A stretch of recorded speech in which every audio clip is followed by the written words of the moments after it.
Welcome to Sakshi non stop news. నే కార్తీక్ అరవ. నేను అనుశ్రీ. ముందుగా టాప్ హెడ్లైన్స్ చూద్దాం. ఆక్వా రైతులకు అండగా మాజీ సీఎం వైఎస్ జగన్. ఫీడ్ ధరలు తగ్గించకపోతే ఉద్యమిస్తామని ప్రభుత్వానికి వార్నింగ్.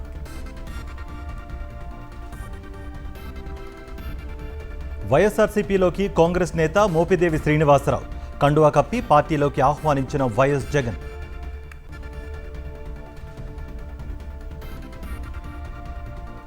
ఇంటర్ విద్యలో కీలక మార్పులు.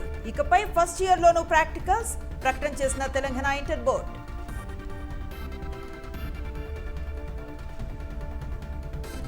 మరోసారి తెరపైకి ఫార్ములా ఈ రేస్ కేసు.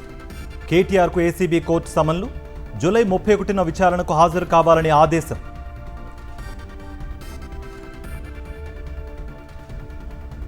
ఈ నెల 18న కేరళ సీఎంగా సతీశన్ ప్రమాణం. తిరువనంతపురం సెంట్రల్ స్టేడియంలో ప్రత్యేక ఏర్పాట్లు.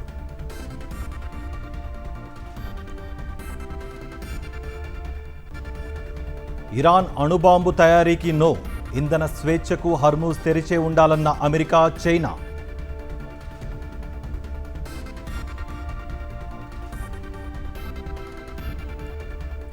ఆక్వా ఫీడ్ ధరలు పెంచడంపై వైఎస్ఆర్సీపీ అధినేత వైఎస్ జగన్మోహన్ రెడ్డి ఆగ్రహాన్ని వ్యక్తం చేశారు. ఆక్వా రైతులను నట్టేటా ముంచవద్దంటూ ఎక్స్లో పోస్ట్ చేసిన వైఎస్ జగన్ ధరలు తగ్గించకపోతే ఆందోళన చేస్తామంటూ ప్రభుత్వాన్ని హెచ్చరించారు. చంద్రబాబు పాలనలో దోపిడీకి ఏ రంగం మినహాయింపు కాదని, చివరకు ఆక్వా ఫీడ్ ధరల విషయంలో కంపెనీలతో కుమ్మక్కై ఆక్వా రైతులను కూడా దోచుకు తింటున్నారని మండిపడ్డారు. తమ ప్రభుత్వంలో ఆక్వా రైతులకు తోడుగా ఉండేందుకు తీసుకున్న చర్యలన్నింటినీ నీరుగార్చి ఆ రైతులను దారుణంగా దెబ్బతీశారన్నారు. ముఖ్యమంత్రి చైర్మన్గా ఉండే ఏపీఎస్ఏడిఏకు తెలియకుండా, దాని అంగీకారం లేకుండా కంపెనీలు రేట్లు పెంచాయని మీరు చేస్తున్న ప్రకటనలు ఎవరి చెవిలో పువ్వులు పెట్టడానికని నిలదీశారు. ఒక ప్రభుత్వాన్ని, చట్టాన్ని ధిక్కరించే ధైర్యం ఆ కంపెనీలకు ఎలా వచ్చిందన్నారు. ఆక్వా ఫీడ్ కంపెనీలు మీ పార్టీ సానుభూతి పనులు చేస్తున్నవి కాదా, అక్షర సత్యం కాదా అని ప్రశ్నించారు. కమిషన్ల కోసం వారితో మీరు లాలూచీ పడ్డారన్నది నిజం కాదా అని ప్రశ్నించారు వైఎస్ జగన్. చంద్రబాబు అధికారంలోకి వచ్చినప్పటి నుంచి రాష్ట్రంలో అన్ని వర్గాలతో పాటు ఆక్వా రైతులు కూడా చితికిపోయారని అన్నారు వైఎస్ఆర్సీపీ అధినేత. సిండికేట్ అవుతున్న కంపెనీల నుంచి, దళారుల నుంచి రైతులను రక్షించడానికి తమ ప్రభుత్వ హయాంలో ముఖ్యమంత్రి చైర్మన్గా ఏపీఎస్ఏడిఏ అనే రెగ్యులేటరీ సంస్థను ఏర్పాటు చేసి చట్టాన్ని తీసుకువస్తే దాన్ని ఉద్దేశపూర్వకంగా నిర్వీర్యం చేశారని మండిపడ్డారు. ఆక్వా ఉత్పత్తుల రేట్లు పడిపోయి రైతులు నష్టపోతుంటే వారిని ఆదుకోవాలన్న బాధ్యతను చంద్రబాబు విస్మరించారని ఫైర్ అయ్యారు. పెంచిన ఆక్వా ఫీడ్ ధరలను పూర్తిగా ఉపసంహరింపజేయాలని, లేకపోతే రైతులతో కలిసి ఆందోళనలు చేస్తామని హెచ్చరించారు వైఎస్ఆర్సీపీ అధినేత వైఎస్ జగన్. ఆక్వా ఫీడ్ ధరలు ఏకపక్షంగా పెంచడాన్ని నిరసిస్తూ కోనసీమ జిల్లా అమలాపురంలో వైఎస్ఆర్సీపీ ఆధ్వర్యంలో ధర్నాను చేపట్టారు. వైఎస్ఆర్సీపీ కోనసీమ జిల్లా అధ్యక్షుడు చిర్ల జగ్గిరెడ్డి ఆధ్వర్యంలో నిర్వహించిన ధర్నాలో MP Pilli Subhash Chandrabose, MLC Israel, YSRCP నేతలు పాల్గొన్నారు. ఆక్వా ఫీడ్ కంపెనీల నిరంకుశ ధోరణిపై తీవ్రస్థాయిలో నిరసన తెలిపారు. కూటమి ప్రభుత్వ హయాంలో ఏ ఒక్క పంటకు మద్దతు ధర లేదని ఆగ్రహాన్ని వ్యక్తం చేశారు.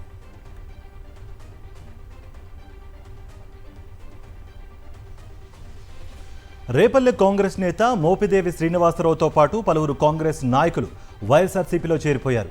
తాడేపల్లిలోని కేంద్ర కార్యాలయంలో వైఎస్ఆర్సీపీ అధినేత వైఎస్ జగన్మోహన్ రెడ్డి శ్రీనివాసరావుకు కండువా కప్పి పార్టీలోకి ఆహ్వానించారు. వచ్చే ఎన్నికల్లో వైఎస్ఆర్సీపీ అధికారంలోకి వచ్చేందుకు ప్రతి ఒక్కరూ కృషి చేయాలని పిలుపునిచ్చారు వైఎస్ జగన్. శ్రీనివాసరావు చేస్తున్న మంచిని జగన్ ఎన్నడూ మరవడని, ఆయన భవిష్యత్తుకు అన్ని రకాలుగా అండగా ఉంటానని భరోసా ఇచ్చారు. వైఎస్ఆర్సీపీలో చేరికల సందర్భంగా తాడేపల్లి పార్టీ కార్యాలయం నాయకులు, కార్యకర్తలతో నిండిపోయింది. గెలుపు బాధ్యతలు కూడా శ్రీనునే తన భుజస్కంధాల మీద వేసుకుని తను గెలిపించే బాధ్యతలు కూడా తీసుకుంటా ఉన్నాడు. శ్రీను చేసే ఈ మంచిని జగన్ ఎన్నటికీ మనవడు. మనం అధికారంలోకి వచ్చిన తర్వాత శ్రీనును సంతోషపడే విధంగా అదే చట్టసభలో పక్కనే కుర్చీ వేసుకొని మళ్ళీ కూర్చోబెట్టే కార్యక్రమం జగన్ చేస్తాడని కూడా ఈ సందర్భంగా చెప్తా ఉన్నాడు.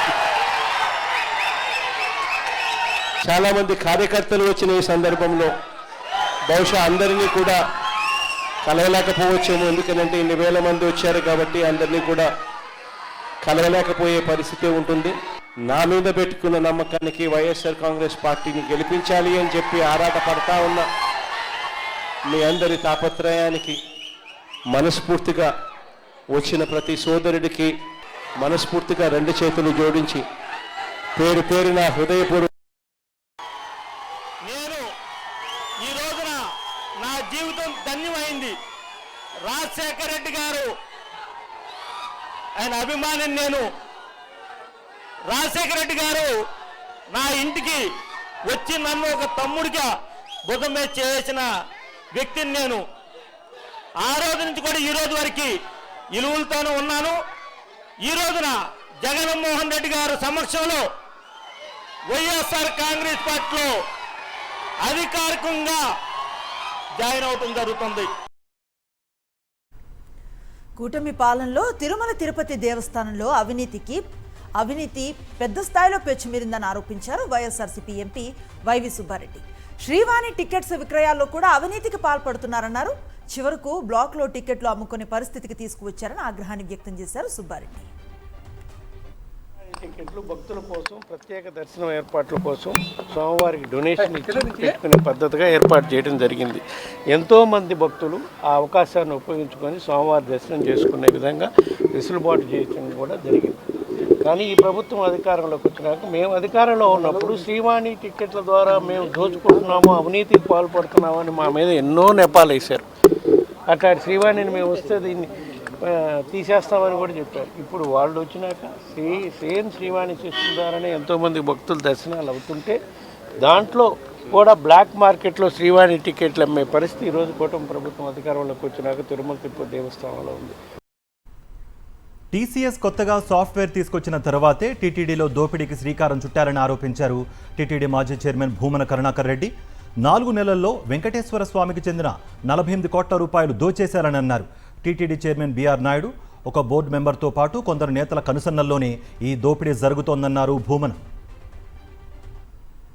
టీసీఎస్ సంస్థ ద్వారా కొత్త సాఫ్ట్వేర్ ను తీసుకువచ్చినాము అని చెబుతున్న వీళ్లు ఈ సాఫ్ట్వేర్ వచ్చిన తరువాతనే ఈ దోపిడీకి తలుపులు బార్లా తీసినారు. దీని వెనుక టీటీడీ చైర్మన్ బీఆర్ నాయుడు, ఆయనకు అత్యంత అనుంగు శిక్షుడైనటువంటి మరో బోర్డు మెంబరు, స్థానికుడు, ముఖ్యమైనటువంటి నేతలు అందరూ కూడా కలిసి దళారుల చేతుల్లోకి అప్పగించి రోజుకు 40 లక్షల రూపాయల ఆదాయాన్ని దీని ద్వారా అందరూ పంచుకుంటున్నారు.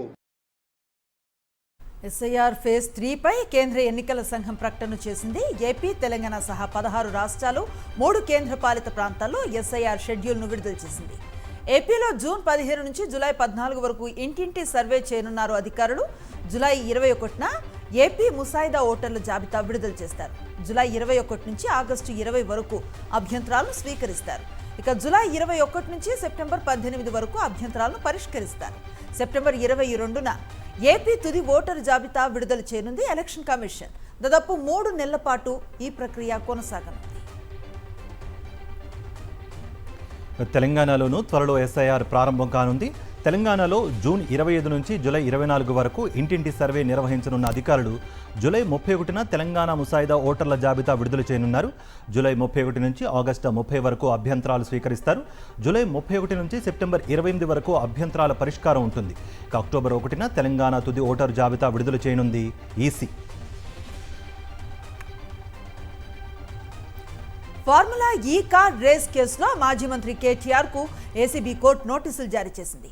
ఛార్జ్ షీట్ ను పరిగణలోకి తీసుకున్న ఏసీబీ న్యాయస్థానం కేటీఆర్ తో పాటు అరవింద్ కుమార్, బిఎల్ఎన్ రెడ్డికి సమన్లు జారీ చేసింది. జూలై 31న విచారణకు హాజరు కావాలని ఆదేశించింది.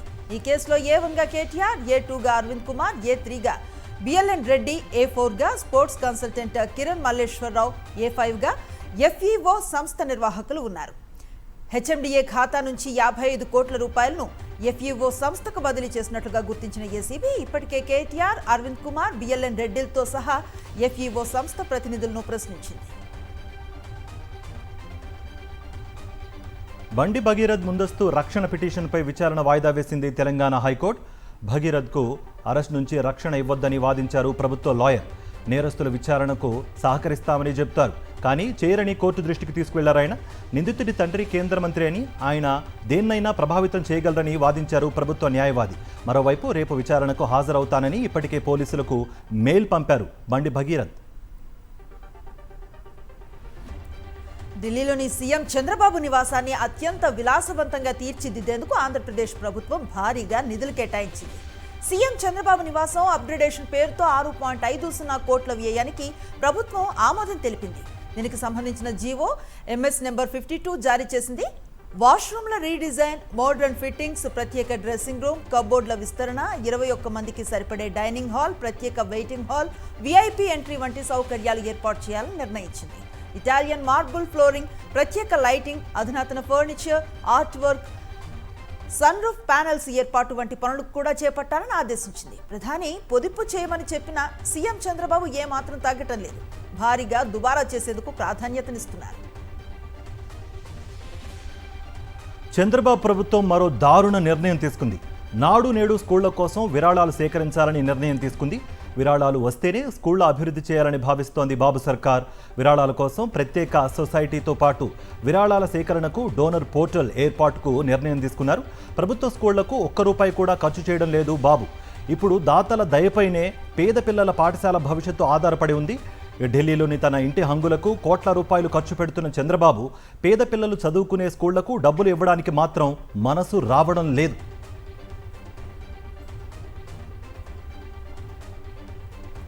పొదుపు చేయాలని చంద్రబాబు పాఠాలు చెప్తారు. దుబారా ఖర్చు తగ్గించుకోవాలని నీతుల వల్లే వేస్తారు. కానీ అవి మాత్రం మంత్రి లోకేష్కు పట్టవు. పొదుపు పాటించాలన్న కేబినెట్ నిర్ణయాలను లోకేష్ మాత్రం పట్టించుకోవటం లేదు. ప్రత్యేక విమానాల్లో ప్రయాణాలు వద్దని కేబినెట్ సమావేశం అనంతరం మంత్రి పార్థసారథి కూడా మీడియా ముందు చెప్పారు.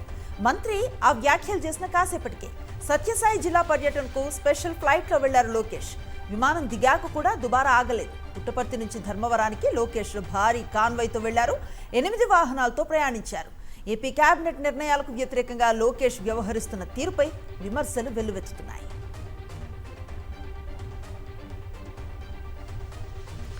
టీడీపీ గూండాల చేతిలో గాయపడ్డ మామిళ్లపల్లి రైతులకు ధైర్యం చెప్పారు వైఎస్ఆర్సీపీ అధినేత వైఎస్ జగన్. పంట నిల్వ చేసుకున్న రైతుల గోదాంపై దాడి చేయడం దుర్మార్గపు చర్య అన్నారు. బాధిత రైతులపైనే తిరిగి అట్రాసిటీ కేసు పెట్టడంపై ఆగ్రహం వ్యక్తం చేశారు ఆయన. వైఎస్ఆర్సీపీ లీగల్ సెల్ ద్వారా న్యాయ పోరాటం చేస్తామని రైతులకు భరోసా ఇచ్చారు వైఎస్ జగన్. తాడేపల్లిలోని కేంద్ర కార్యాలయంలో వైఎస్ జగన్ను కలిసిన మామిళ్లపల్లి రైతులు తమకు జరిగిన అన్యాయాన్ని ఆయనకు వివరించారు. ప్రకాశం జిల్లా పొదిలి టొబాకో బోర్డును జిల్లా వైఎస్ఆర్సీపీ నేతలు సందర్శించారు. పొగాకు పంటకు గిట్టుబాటు ధర లేకపోవడంపై ప్రభుత్వాన్ని నిలదీశారు.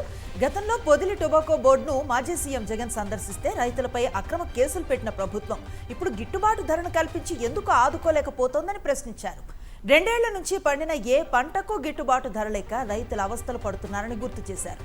గిట్టుబాటు ధర లేక రైతులు ఆత్మహత్యలు చేసుకునే పరిస్థితి ఏర్పడిందని, ఇప్పటికైనా ప్రభుత్వం స్పందించి ప్రత్యేక నిధులు విడుదల చేసి పొగాకు రైతులకు గిట్టుబాటు ధరను కల్పించాలని డిమాండ్ చేశారు వైఎస్ఆర్సీపీ నేతలు. అబద్ధాలు చెప్పి అధికారంలోకి రావడం చంద్రబాబుకు ఎప్పుడూ అలవాటే అన్నారు మాజీ మంత్రి ధర్మాన ప్రసాదరావు. గత ప్రభుత్వ హయాంలో కట్టిన ఇళ్లను కూడా తామే ఇచ్చామని చెప్పుకుంటున్నారని అన్నారు. ఇక హుదూద్ బాధితుల కోసం 400 ఇళ్ల నిర్మాణానికి వైఎస్ఆర్సీపీ ప్రభుత్వం సంకల్పించిందన్నారు. కూటమి ప్రభుత్వం అధికారంలోకి వచ్చిన తర్వాత వాటి పనులు నిలిపివేసిందని ఆగ్రహం వ్యక్తం చేశారు ధర్మాన. ఇక శ్రీకాకుళం జిల్లా కుందివానిపేటలో గత ప్రభుత్వం మంజూరు చేసిన ఇళ్లను వైఎస్ఆర్సీపీ నేతలతో కలిసి పరిశీలించారు ఆయన.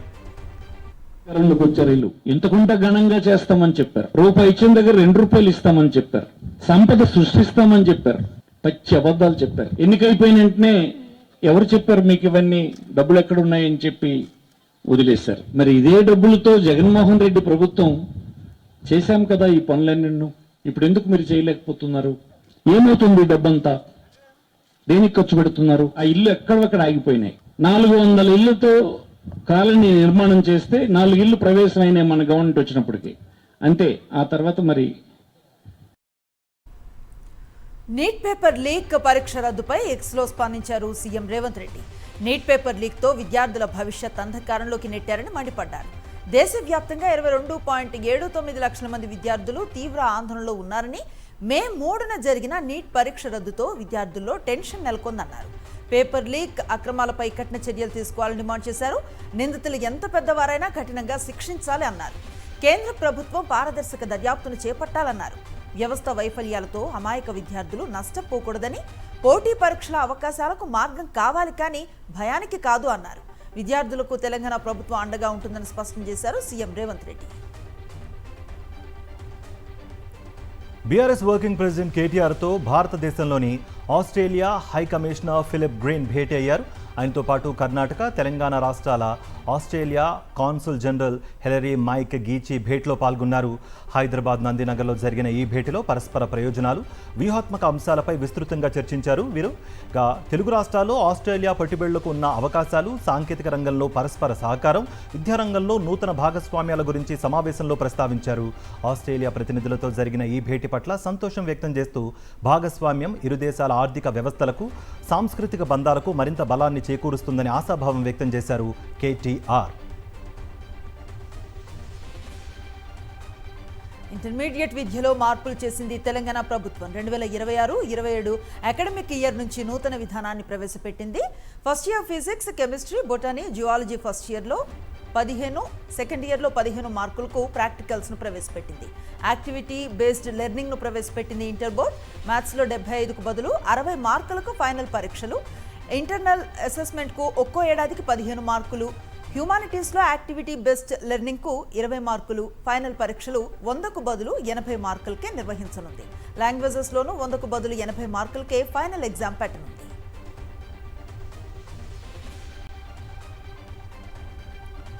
రాష్ట్రంలో కొన్ని మీడియా సంస్థలు దిగజారి వ్యవహరిస్తున్నాయని మండిపడ్డారు వైఎస్ఆర్సీపీ మాజీ ఎమ్మెల్యే, వైఎస్ఆర్ జిల్లా పార్టీ అధ్యక్షుడు పి రవీంద్రనాథ్ రెడ్డి. అసత్య కథనాలతో ప్రజలను తప్పుదో పట్టించే ప్రయత్నం చేస్తున్నారని మండిపడ్డారు రవీంద్రనాథ్ రెడ్డి. నేను జెడ్పీ వైస్ చైర్మన్గా పనిచేసిన, మేయర్గా పనిచేసిన, 2 సార్లు ఎమ్మెల్యేగా ఉన్నా. నా పేరు రాయ్, జగన్మోహన్ రెడ్డి గారి పేరు ఎందుకు మధ్యలో? ఇప్పుడు కూడా చెప్తున్నా, ఇంతకుముందు కూడా చెప్పా, నేను ఎక్కడైనా కానీ 1 ఎకరా 1 సెంటు డీఫార్మ్స్ కానీ గవర్నమెంట్ భూమి కానీ ఎక్కడైనా కానీ తీసుకుంటే నిరూపించబడం. ప్రభుత్వం వాళ్ళదే, మరి నేను రాజకీయాల నుంచి విరమిస్తాను. ఎన్టీఆర్ జిల్లా ఇబ్రహీంపట్నం సర్కిల్ వద్ద మామిడి పళ్ల వ్యాపారులు నిరసనలకు దిగారు. రోడ్డు విస్తరణ పనుల కారణంగా తమను అక్కడి నుంచి ఖాళీ చేయించడంతో ఉపాధి కోల్పోయామని చిరు వ్యాపారులు ఆవేదన వ్యక్తం చేస్తున్నారు. అప్పులు చేసి మామిడి పండ్ల వ్యాపారం కోసం పెట్టుబడులు పెట్టామని, సీజన్ ముగిసే వరకు అవకాశం కల్పిస్తే అప్పుల నుంచి బయటపడతామని ప్రభుత్వాన్ని వేడుకుంటున్నారు. అకస్మాత్తుగా ఖాళీ చేయించడం వల్ల భారీ నష్టాలు చవిచూడాల్సి వచ్చిందని వ్యాపారులు వాపోతున్నారు. కర్నూలు కలెక్టరేట్ వద్ద వైఎస్ఆర్సీపీ ఆధ్వర్యంలో మహాధర్నా నిర్వహించారు. పార్టీ యువజన విభాగం నేతలపై పోలీసులు వేధింపులకు నిరసనగా ఆందోళన చేపట్టారు. వైఎస్ఆర్సీపీ నేతలు పెద్ద ఎత్తున ఆందోళనకు దిగారు. పార్టీ యువజన విభాగం రాష్ట్ర అధ్యక్షుడు Jakkampudi Raja, working president Byreddy Siddhartha Reddy, SV Mohan రెడ్డితో పాటు పలువురు ముఖ్య నేతలు పాల్గొన్నారు. వైఎస్ఆర్సీపీ కార్యకర్తలే లక్ష్యంగా వేధింపులకు పాల్పడుతున్నారని మండిపడ్డారు.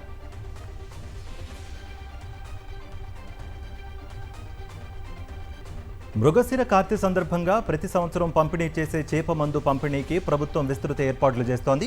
జూన్ 8న హైదరాబాద్ నాంపల్లి ఎగ్జిబిషన్ గ్రౌండ్స్లో జరగనున్న ఈ కార్యక్రమంపై కలెక్టరేట్లో మంత్రి పొన్నం ప్రభాకర్ సమీక్షా సమావేశం నిర్వహించారు. సమావేశంలో పలువురు మంత్రులతో పాటు వివిధ శాఖల అధికారులు పాల్గొన్నారు. ఈసారి చేప మందు పంపిణీకి 1,25,000 చేప పిల్లలను సిద్ధంగా ఉంచారు.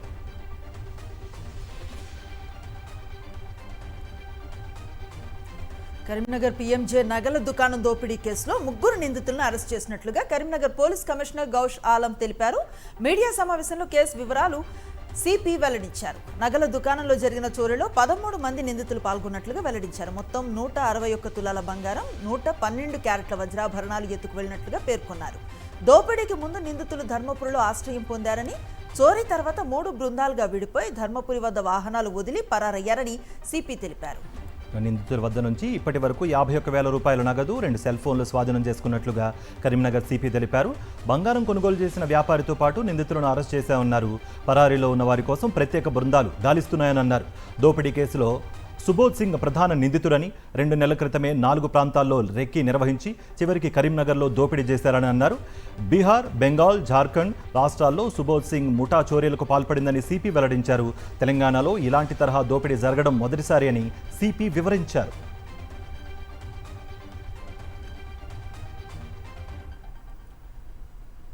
సింగిల్ స్క్రీన్లలో పూర్తి స్థాయి పర్సంటేజీ విధానాన్ని తెలంగాణ ఎగ్జిబిటర్లు కోరుతూ ఉండగా అది కష్టం అంటున్నారు నిర్మాతలు. ఈ క్రమంలో ఒకరిపై ఒకరు చేసిన వ్యాఖ్యలు టాలీవుడ్లో హాట్ టాపిక్గా మారాయి. ఈ పరిణామాల నేపథ్యంలో Telangana state film chamber of commerce press మీట్ను నిర్వహించింది. పర్సంటేజీ విధానం కోసం 2008 నుంచి పోరాడుతున్నామని ఫిల్మ్ ఛాంబర్ కార్యదర్శి శ్రీధర్ అన్నారు. తెలుగు ఫిల్మ్ ఛాంబర్లో రేపు జరగబోయే సమావేశంలో సమస్య పరిష్కారానికి తొలి అడుగు పడుతుందన్నారు నిర్మాత సి కళ్యాణ్.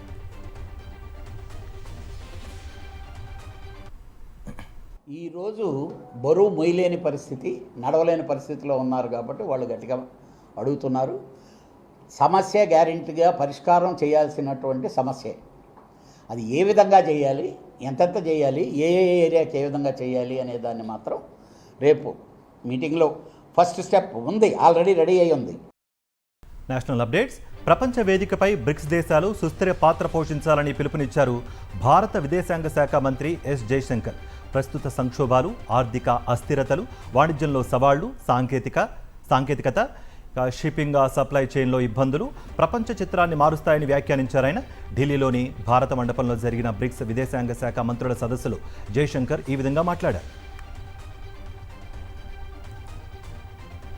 బ్రిక్స్ సమావేశాలకు హాజరైన విదేశాంగ మంత్రులు ప్రధానమంత్రి నరేంద్ర మోదీని మర్యాదపూర్వకంగా కలిశారు. ఒక్కొక్కరుగా వచ్చి వేదికపై ఉన్న ప్రధానిని కలిసి కరచాలనం చేశారు. అనంతరం అందరూ కలిసి ప్రధానితో గ్రూప్ ఫోటో దిగారు. తమిళనాట ప్రభుత్వ ఉద్యోగులకు బంపర్ ఆఫర్ ప్రకటించారు సీఎం విజయ్. రాష్ట్ర ప్రభుత్వ ఉద్యోగులకు 2% డిఏ పెంచారు. దీంతో డిఏ 58 నుంచి 60% పెరిగింది. మరోవైపు రాష్ట్ర ఆర్థిక పరిస్థితిపై కీలక రివ్యూ నిర్వహించారు సీఎం విజయ్. ఆదాయం, అప్పులు, ప్రస్తుత ఆర్థిక పరిస్థితిపై ఉన్నతాధికారులతో సమీక్ష చేపట్టారు. ఎట్టకేలకు కేరళం ముఖ్యమంత్రి అభ్యర్థిని ఖరారు చేసింది కాంగ్రెస్ హైకమాండ్. వీడి సతీశన్ను సీఎల్పీ నేతగా ఎంపిక చేసింది.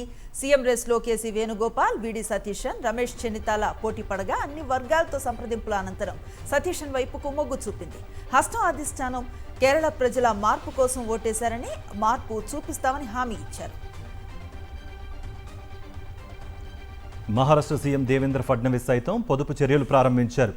కాన్వాయ్ని తగ్గించుకున్న ఆయన ఈరోజు 2-వీలర్ నడిపారు. ఎమ్మెల్సీ ప్రమాణ స్వీకారోత్సవం కోసం విధాన భవన్కు బైక్పై వచ్చారాయన. హెల్మెట్ ధరించిన ఆయన పిలియన్ రైడర్తో సభకు చేరుకున్నారు. పశ్చిమ బెంగాల్ మాజీ సీఎం మమతా బెనర్జీ నల్లకోటు ధరించి కోల్కతా హైకోర్టుకు వచ్చారు. అసెంబ్లీ ఎన్నికల తర్వాత రాష్ట్రంలో జరిగిన హింసాత్మక ఘర్షణలకు సంబంధించిన కేసుపై ఆమె స్వయంగా వాదనలు వినిపించారు. తృణమూల్ కాంగ్రెస్ సీనియర్ నేత, న్యాయవాది కళ్యాణ్ బందోపాధ్యాయ్ కుమారుడు శిర్షాన్య ఈ పిటిషన్ను దాఖలు చేశారు. శబరిమల ఆలయం సహా ప్రార్థనా స్థలాల్లో మహిళల పట్ల వివక్ష కేసులో సుప్రీంకోర్టులో వాదనలు ముగిసే. తీర్పును రిజర్వ్ చేసిన న్యాయస్థానం మే 29లోగా లిఖితపూర్వక వాదనలను సమర్పించవచ్చునని పేర్కొంది. ఈ వ్యవహారంలో సుప్రీంకోర్టు విస్తృత రాజ్యాంగ ధర్మాసనం 16 రోజుల పాటు పిటిషనర్ల వాదనలు విన్నది. గుజరాత్లో ఘోర ప్రమాదం జరిగింది. ఆయిల్ ట్యాంకర్ను ప్రైవేటు బస్సు ఢీకొట్టిన ఘటనలో 4 సజీవ దహనమయ్యారు. చోటిలా రాజ్కోట్ జాతీయ రహదారిలో సంగని గ్రామం వద్ద టైర్ పేలటంతో ఆయిల్ ట్యాంకర్ అదుపు తప్పింది. వేగంగా వెళుతూ ఉన్న బస్సు ఆ ట్యాంకర్ వెనుక నుంచి బలంగా ఢీకొట్టింది. దీంతో మంటలు చెలరేగాయి. 4 ప్రయాణికులు సజీవ దహనం కాగా మరో 10 మంది గాయపడ్డారు. మధ్యప్రదేశ్ దేవాస్ జిల్లా తోంకలాన్ గ్రామంలో అక్రమంగా నిర్వహిస్తున్న క్రాకర్స్ ఫ్యాక్టరీలో భారీ పేలుళ్లు సంభవించాయి. ఈ ప్రమాదంలో 3 దుర్మరణం పాలుకాగా మరో 25 మంది తీవ్రంగా గాయపడ్డారు. ఘటనా స్థలానికి చేరుకున్న అగ్నిమాపక సిబ్బంది, రెస్క్యూ టీమ్స్ సహాయక చర్యలు చేపట్టాయి. మృతదేహాలను వెలికితీసి పోస్టుమార్టానికి పంపించారు. అంతర్జాతీయ వివరాలకు వెళదాం. చైనా అధ్యక్షుడు జిన్పింగ్ పై ప్రశంసల జల్లు కురిపించారు అమెరికా అధ్యక్షుడు డొనాల్డ్ ట్రంప్. జిన్పింగ్ గొప్ప నాయకుడని, ఆయన స్నేహితుడిగా ఉండటం తనకు గౌరవంగా ఉందన్నారు. 9 ఏళ్ల తర్వాత చైనాలో పర్యటిస్తున్న ట్రంప్ యుఎస్ చైనా ద్వైపాక్షిక బంధం, చైనా అధ్యక్షుడితో తనకున్న వ్యక్తిగత సంబంధాల గురించి మాట్లాడారు. ఈ పర్యటనతో ఇరు దేశాల మధ్య సంబంధాలు గణనీయంగా మెరుగుపడతాయని ఆశాభావం వ్యక్తం చేశారు Trump.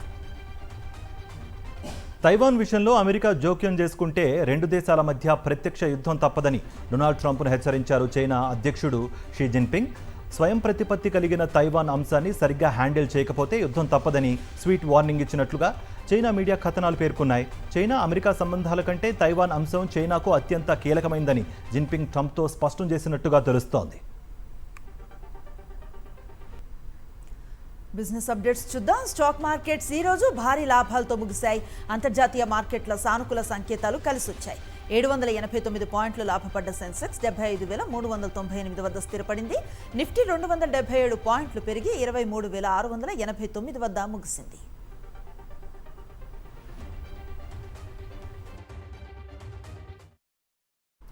Gold and silver rates విషయానికి వస్తే 3 రోజులుగా వరుసగా పెరుగుతూ వస్తున్న వెండి ధర ఈరోజు కాస్త తగ్గింది. హైదరాబాద్లో కిలో వెండి 5,000 రూపాయలు తగ్గడంతో 3,15,000 పలుకుతోంది. ఇక 24 క్యారెట్ 10 గ్రామ్ గోల్డ్ 330 రూపాయలు పెరిగి 1,62,330 రూపాయలు పలుకుతోంది. ఇక 22 క్యారెట్ల 10 గ్రాముల పసిడి 1,48,800గా ఉంది.